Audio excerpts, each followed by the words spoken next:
Bonjour Jean-Marc Zulesi. Bonjour. Bonjour, merci d'être avec nous sur Maritima au lendemain de cette dissolution de l'Assemblée nationale. Vous êtes du parti Renaissance. Est-ce que vous avez été surpris d'abord par le timing politique de cette annonce ? Oui, effectivement, on peut être surpris, mais il fallait répondre au signal qui a été envoyé par les Français, plus de 40% de vote extrême droite. Donc il fallait effectivement tirer toutes les conséquences et montrer à nos concitoyens que nous avions compris le message envoyé. Est-ce que vous êtes en difficulté aujourd'hui, le camp présidentiel, avec des scores qui sont très loin de ce que vous attendiez peut-être ? Je dirais avant tout que tous les partis républicains sont en difficulté aujourd'hui. Il faut faire preuve de beaucoup d'humilité, il faut savoir écouter, il faut savoir entendre le message qui a été envoyé par nos concitoyens. Je le dis parce que je suis sur le terrain, tous ceux qui ont voté pour le Rassemblement national ou des partis d'extrême droite ne partagent pas les convictions de l'extrême droite, et donc il faut être aussi en capacité d'entendre le message de ceux qui ne partagent pas les convictions mais qui ont décidé de faire un vote sanction et continuer leur main pour tout simplement les convaincre que l'extrême droite n'est pas la solution. Alors comment est-ce qu'on fait justement pour les convaincre que l'extrême droite n'est pas la solution ? Qu'est-ce que vous ratez dans votre dialogue avec les gens qui votent Rassemblement national ? Soyons très clairs, il faut répondre aux problématiques du quotidien de nos concitoyens. Il faut être en capacité d'entendre ce qu'ils peuvent nous dire à la fois sur le pouvoir d'achat, sur la transition écologique, qui nous disent aussi sur les sujets d'immigration. Et donc, nous devons entendre ce message-là et tout simplement agir et puis démultiplier nos forces sur le terrain. Moi, c'est ce que je tente de faire depuis que je suis élu, en étant tout simplement proche des gens, en étant avec eux. Et ça, faire la politique, c'est aimer les gens. Et donc, moi, je continuerai à le faire avec beaucoup de conviction et de détermination. Vous continuez donc, effectivement, vous êtes de nouveau candidat.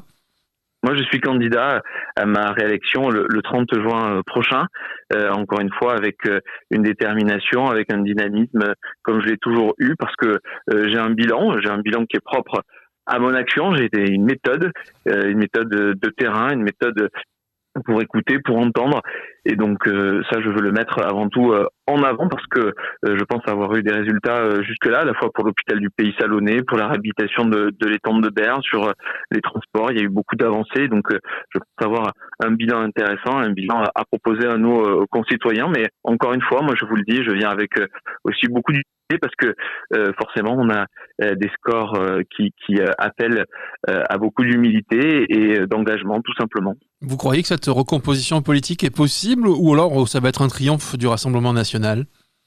Moi, je crois que tout est possible, et je crois dans les partis dits républicains, pour pouvoir justement se retrouver et tout simplement faire pourquoi pas une coalition, pour pouvoir avancer ensemble sur la base de propositions, d'un programme qui parle mieux aux Français, qui répond mieux à leurs attentes. Donc oui, moi je suis optimiste quant à notre capacité de trouver un chemin de compromis, et tout simplement un chemin non pas pour la majorité présidentielle actuelle, mais pour tout simplement les Français, pour notre pays, parce que je ne veux pas me résoudre à laisser notre pays à l'extrême droite. Et qu'est-ce que vous dites aux gens qui disent non, nous on choisit plus, on fait plus barrage au Rassemblement national, on choisit plus entre la peste et le choléra ? C'est une expression qu'on entend souvent. Disons que je ne sais pas qui est la peste et qui est ça serait le camp présidentiel, justement. Mais en attendant, c'est notre responsabilité de tendre la main à tout le monde, et pas simplement mettre le sujet de la lutte contre les extrêmes et le barrage. Là, le sujet, c'est de faire un programme commun. C'est ma conviction, et avancer ensemble. Est-ce que vous envisageriez qu'il y ait un programme commun, justement, de gauche jusqu'à la droite modérée ? Moi, je pense qu'il s'impose. Si nous voulons justement avoir cette union nationale, eh bien, ça nécessite forcément de tendre la main à cette une gauche qui a envie de travailler avec la majorité présidentielle actuelle, jusqu'à la droite modérée. Et donc c'est à nous quand tout à l'heure je vous parlais d'humilité, c'était aussi à nous de tendre la main et d'écrire ce programme commun. Il y a beaucoup de gens qui n'ont pas voté ce dimanche, 48% d'abstention. Qu'est-ce que on va les chercher, ces personnes qui croient plus en la politique encore aujourd'hui ? On tourne toujours à peu près autour des mêmes questions, Jean-Marc Zulesi.